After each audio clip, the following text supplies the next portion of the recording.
Speaking of social media, I'd just like to remind you all to please share your thoughts, share your photographs, share your feedback for the speakers using the hashtag SouthSummit18, SouthSummit18, which is coincidentally the Wi-Fi password in this venue, not South Summit 2018 as you see on some of the boards. And please feel free to connect with me. I'm at Oisin Lunny on LinkedIn, on Twitter, on all the social media, and it would be great to be friends. I'm actually moving to Spain, so I'm looking forward to connecting with as many of you as possible. And if you connect with me on LinkedIn, I promise I'll send you a special mixtape. This is a true story. Okay, so we're going to move on with our next panel. It's going to be absolutely brilliant. It's all about keeping up with the innovators, so innovation versus culture. And we have a tremendously qualified moderator who's going to introduce a panel. So Luis Maldonado from IFC, he's a professor at the IE Business School and a consultant at the IFC, which is part of the World Bank. So he really knows what he's talking about, and it's going to be a great discussion. Please welcome to the stage Luis Maldonado. Thank you. Thank you. Hello, good morning. I want also to welcome on stage a great panel with Lupina Iturriaga, founder and CEO of Fintonic, Gonzalo Grasa from BNI Bank, and Pablo Viguera, who recently joined as COO in Verse.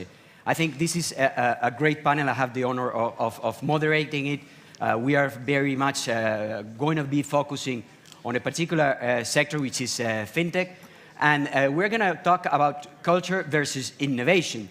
I think the title of the panel indicates something which we are going to try to do here, because we are trying to demonstrate that we can have an innovative culture. So that is precisely, I think, what we are going to try to start focusing on. And I would really appreciate from the three of you to start talking us a little bit about what is the culture in your own companies, and how do you describe that as an innovative culture? Starting by you, Lupina.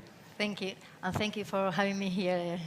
Well, in Fintonic, one thing is like, as we are a startup, everything is like fun and playing, and okay, you can find guys playing with these Nerf guns, but that's not normal. We have lots of stress and pressure, because you have to challenge what is already established. So I think the culture, first, we have to take into account the leadership, no? Just lead by example. You have to be there, working hard, empathize with the people, and understand that maybe they are with you because they love the project, and they're passionate, because we are passionate about changing the world, the finance world, making it better for everyone, much more easy, so they can make better informed decisions.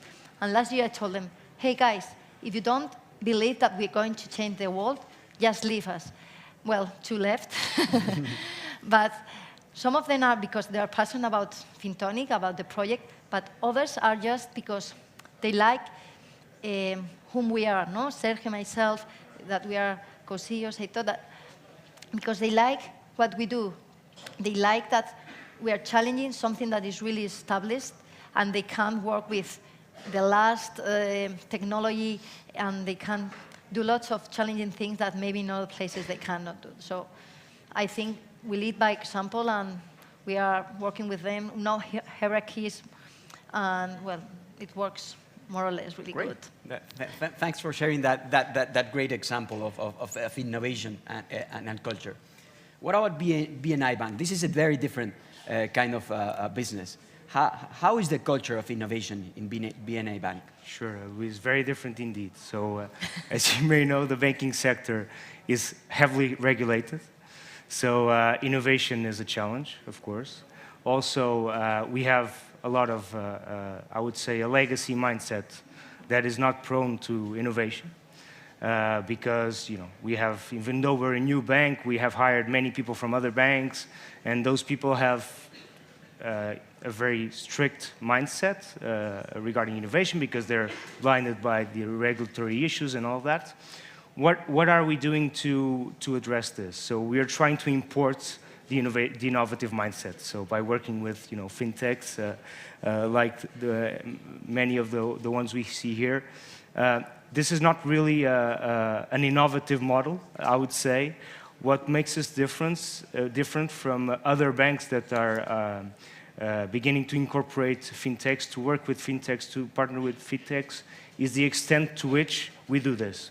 So I would say that at the present day, around 80% of our business is coming from fintechs. It's business that is originated by fintechs that we then bring into our balance sheet. And this creates a whole dynamics in the organization of people seeing what other smaller and more dynamic and innovative organizations are doing, and then having the will to also innovate. And this is the way that we are trying to bring innovation into our organization. Very different approach, as we see. Pablo, what about Verse? Yeah, so for those of you who don't know, Verse is the leading peer-to-peer payments app in Europe. One of the things that's really unique about Verse is that everyone today in tech and in innovation talks about millennials. Our average user is 23 years of age, so it's the generation that's coming, Gen Z, so that takes a completely different mindset when it comes to innovation. I would kind of break it down into 3 pillars, how we think about culture and innovation. One, probably the most important, is putting the user, or the 18 to 24-year-old, at the center of everything that we do. What does that mean? Also, everyone talks about customer centricity, everyone in banking, everyone in fintech. That's kind of cool. But some of the things that we do to foster this, and it's a particular competitive advantage in finance, because the relationship between financial institutions, banks, and clients has always been very asymmetrical, right? So the big guy against a small little guy. So for example, one of the things that we do is we host meetups in our office, kind of bi-monthly basis, called Verse Connect, where we bring in our users, and we talk to them, we gather feedback, we basically get an indication of what they need, what they want us to build, and how we can make their lives easier with our tech and with our products. So that's one. The second one, part of our culture, is not being afraid and transmitting, not being afraid of moving fast and breaking things. I think that's very important. At the end of the day, we're a tech startup in the finance space. We're not a finance company at heart. That's extremely important. And I would say the third pillar is probably giving people in your team the right level of empowerment.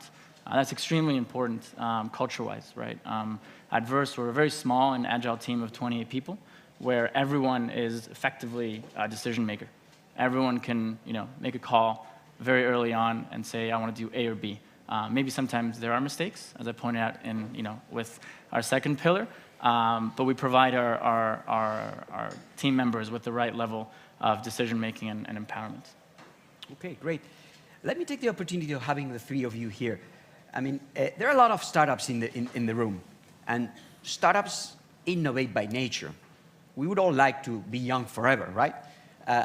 There's a moment where startup ends up being not a startup anymore, and that's a nice road to grow and to be a large company. That's the aim of a startup. But you don't want to stop innovating. You don't want to stop being innovative. I mean, from your own experience, the 3 of you, how do you keep innovating as you grow? How do you keep this innovative approach that you necessarily have when you are a small startup on your stages of growth? Lupina, can you share some experience on that? You're already old in that sense. What have you learned during this process? Well, we learned 6 years ago, but we keep on being a startup in our minds. That's true. You cannot stop being a startup. It's because if not, you're not going to challenge yourself. And when we launched, we were the very first here in Spain that we aggregate all the banks, and you could see everything, all your banks, credit cards. So we help the people to organize the money. Now we welcome, there are many banks that they're aggregating, and we say, okay, welcome to this, but we have to be always one step ahead, because if not, you cannot improve, you cannot success. Our success is our user success. No? So everyone has that in mind. So for our company, our DNA is to be independent and be transparent. That was for the very, very beginning. We have to always provide or facilitate our users what is best for them. At that point, 6 years ago, it was something easy, pretty easy, a functionality, because I used to fight a lot with my husband, what happened with the money, where it has gone. So I say, okay, I have to launch this kind of functionality.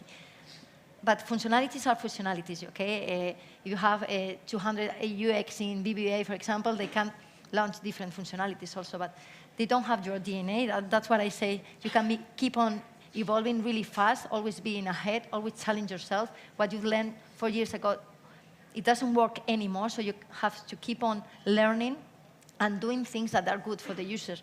We have right now the credit score. We have we are the only very ones here in Spain, Chile, Mexico that have that tell the users how good they are, so they can better negotiate conditions with their banks, and that's a functionality that our users love it. Then we have launched Marketplace where banks are connected. Everything is done in Fintonic but we have to keep our promise. It's very easy, for example, in our world, to be pushed for a big corporation to try to sell the products. And Pablo had asked me, but how do you do that? And say, you have to be always in the client side, always keep the promise. If you are a startup, you cannot break it. And for example, in our case, we have like 15 institutions that they are connected to the lending and insurance company, Marketplace, and we really keep the promise. We always give what is best for our users. We give them unbiased recommendations. So that way, if you give unbiased recommendations, that means that you always give them what is best for them, not for the bank, not for the insurance company, or not for the energy company. So to keep on growing, I always tell my team, come on, you can't fail, but please, that's good because we learn, but we cannot fail twice in the same thing. So we have to learn, keep up learning, and keep on track of the next thing that is coming. Innovation for me is organization. Everything has to be implemented on the very exact day. We cannot have delays, and being always a step ahead, challenging what is established. Okay, great. Thanks for the recipe for being forever young. Pablo, what about you? What's your point of view on that? I mean, the growth stages somehow are taking away and removing innovative capacity. How to avoid that? How to keep being innovative as you grow? Yeah, I think one of the things, I mean, I totally subscribe what Lupina said. I think one of the things that we think about very much at Verse, and it's very important to us, is our team, and how we manage people, and how we provide them with the right opportunities to grow and to be very close to the user. Right. One of the things that we see in large corporations and in banks is that there's a lot of different teams that are involved in shipping a product to market, but those teams are not necessarily in contact with the user. Right. So there'll be 3, 4, 5 layers behind.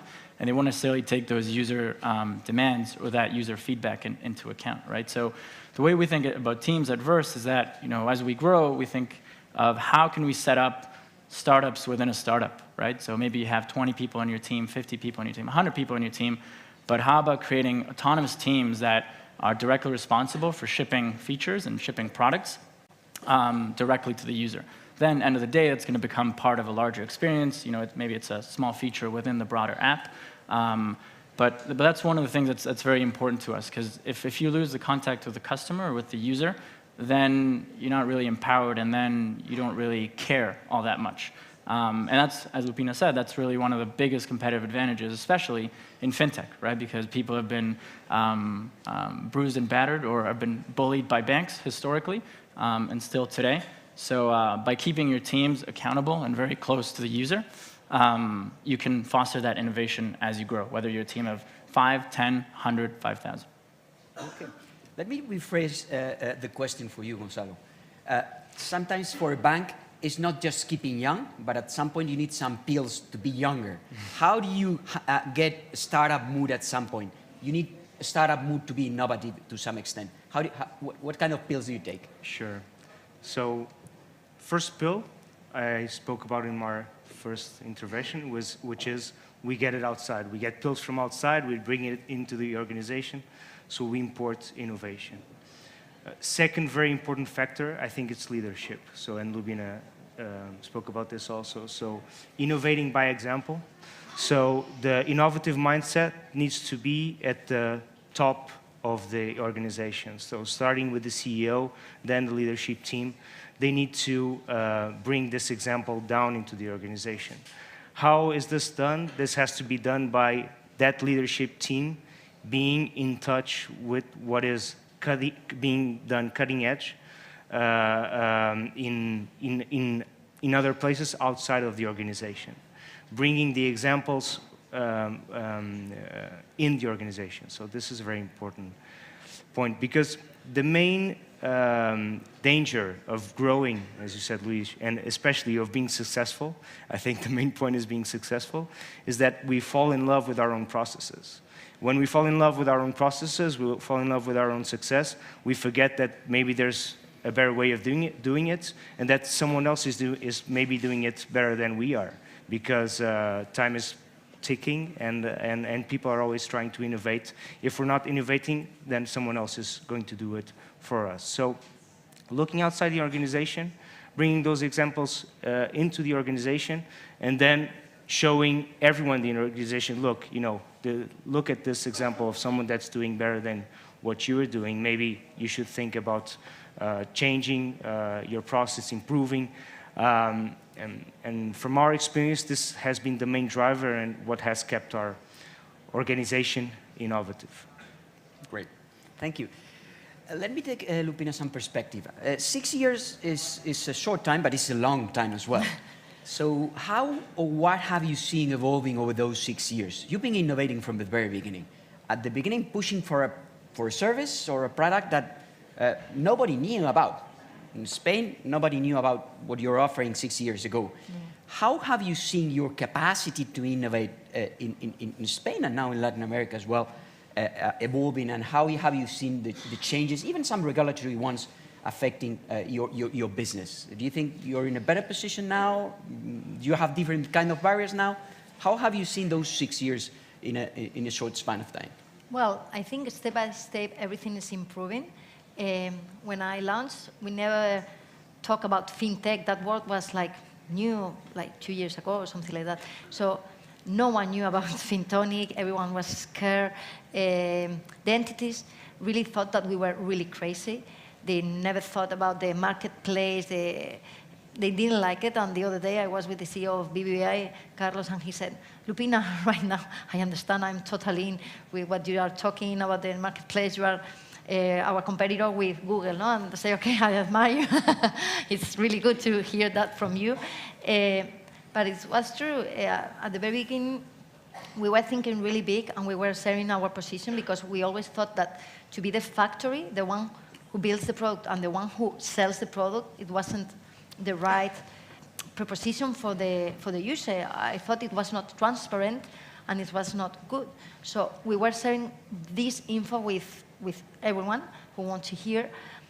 And now everyone has changed their positions, and they do believe, after these years, you can see now different entities aggregating other entities. And I say, wow, this is good. That's why I say I welcome them. And I think everything is going forward. It's making it much more simple, because the users do understand this kind of propositions.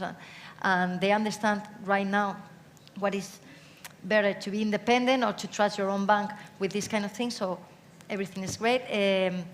With the regularity users, we have the PSD2 that is aligned with the user, and is really good for everyone in the fintech world. Some banks are scared about this, but I think we always have to think about the user. Who's going to be here in 10 years' time?